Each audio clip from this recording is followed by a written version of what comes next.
Thank you to Unagi for sponsoring this video. Remember to use the link in the description to order yours today. Would you pay 60 bucks a month for this scooter or 70 bucks a month for this one? Unagi gives you access to a really lovely scooter for cheap. No worries about maintenance, swap out whenever you want, but is it worth it? And some things you may need to know beforehand. Let's get into it. Now, before we get into it, if you appreciate my content, then feel free to hit the like and subscribe button. It's the only way YouTube really notices my videos. If you'd like to do more to keep this channel afloat, then consider supporting me on Patreon. Lots of goodies like behind the scenes, making of, raw, unfiltered videos, just a lot of exclusive content only on Patreon. Thank you so much. All right, so I have the Unagi Model 1 Classic and the Model 1 Voyager. So starting with the Classic, the cheaper one, which you can get for 60 bucks a month, has a maximum range of 12 miles. We'll talk about that in a bit. A top speed of 20 miles an hour on both scooters.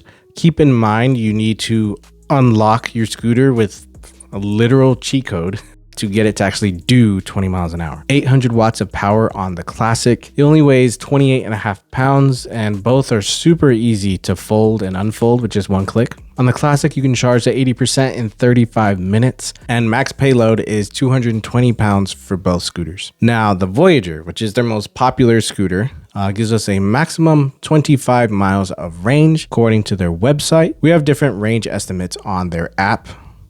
Also, the Voyager comes with an app. Yes, it is confusing, and we're going to get to that soon. Don't worry. 1,000 watts of peak power. Again, pretty light, only 29 pounds for the Voyager. It looks identical to the Classic in quite literally every single way. We do have unique colors for each scooter, which helps differentiate which is which. And for the Voyager, you can quick charge to 80% in 20 minutes. All right, so let's talk about some good things like the design. Unagi gets some serious points for making essentially the iPhone of e-scooters. Like if Apple made e-scooters, this is what they would look like. Again, both are completely identical. If these were not different colors, then there really wouldn't be any way to tell the difference between them. Is that good? Is that bad? I don't know. Let me know in the comments. The skinny stem is actually extremely strong because it is made of carbon fiber. Fun fact, I appreciate the integrated lights and taillights that flash when you apply the brakes. The info screen is very well integrated into the handlebars. You got only 3 buttons, your horn, a function button, and your power button. And then you got your throttle and your brake. You don't really need much more than that. Actually, folding the scooter is really easy. Most scooters have, one-click fold that's usually pretty finicky. This one is especially effortless and it feels sturdy once it's closed.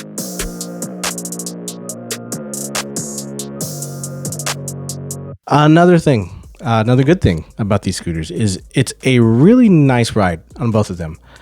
There is no suspension, but we do have slotted wheels that sort of act as a suspension and they work pretty good. They help. It doesn't replace having a suspension though. It's definitely got some nice get up and go thanks to the dual 500 watt motors. Like it's got some serious launch. The motors are indeed powerful. They can actually take me up this steep incline, although, at a leisurely pace, but it still got me up there. I honestly can't really tell a difference going back and forth between the two in terms of ride feel. Acceleration is definitely more visceral in the Voyager, but the Classic is still no slouch. I always just keep it in its highest speed setting because, I like speed and power. Once you've unlocked its full potential for it to do 20 miles an hour, I was actually able to get 21 miles an hour. So if you're skinnier than me, you can probably hit 25. And at speed, it feels very steady. Like the center of gravity is in a good spot beneath your feet. Now, eventually you'll need to stop. And these brakes definitely need some getting used to. Especially compared to other scooters like Segway. That's because the brakes work really well, almost too well. You definitely need to brace your entire body when you apply the brakes. Pro tip. Now for the app. The app doesn't really do that much other than give you the info that's already on the scooter. It also lets you change those settings on the scooter, which, you know, okay, sure, I guess.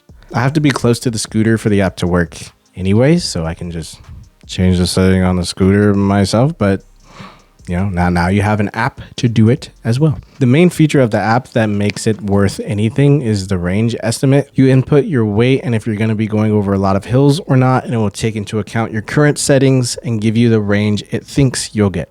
Pretty neat.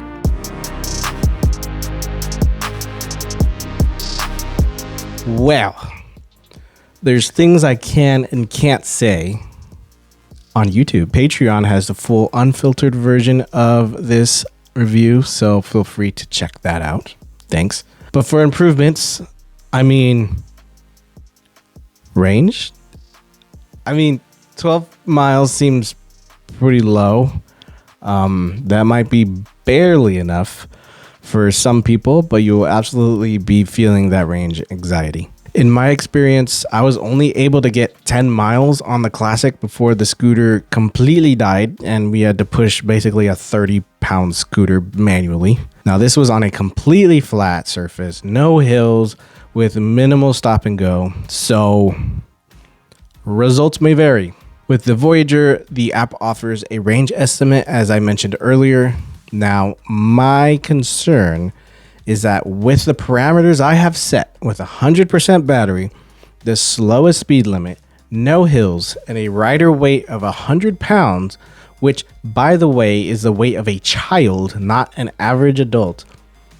Even with all that, the scooter is telling me it will only be able to do 18 miles. So then how would anyone ever get to the claimed 25 miles? Did they test this on the moon or something? Like how?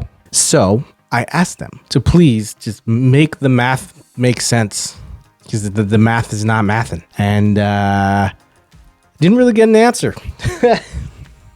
All they said was, yes, 25 miles is a real number, and that the estimates are typically tuned through app updates based on real use telemetry. So they basically said, trust me, bro.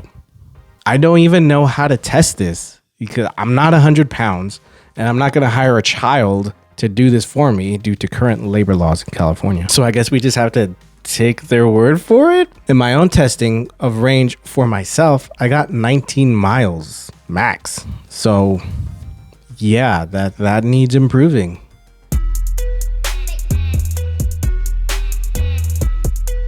So are the Unagi Model 1 Classic and Voyager models worth it? If you choose the subscription, then sure. If you're buying it, no, absolutely not. There are scooters half the price that take you at least twice as far. In my testing, I didn't notice much difference between the two scooters beyond just range and a slightly less violent acceleration with the Classic. It looks great, feels good in motion.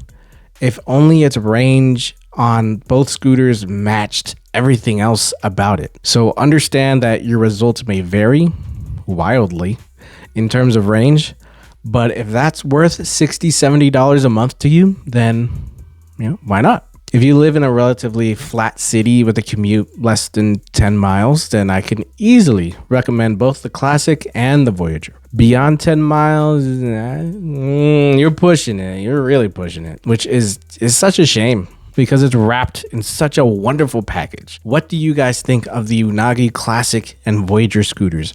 How do you feel about the subscription model versus buying it outright? I really want to hear what people think about that. Let me know in the comments below. I'll see you guys in the next one. Thank you for watching. Peace. Bye.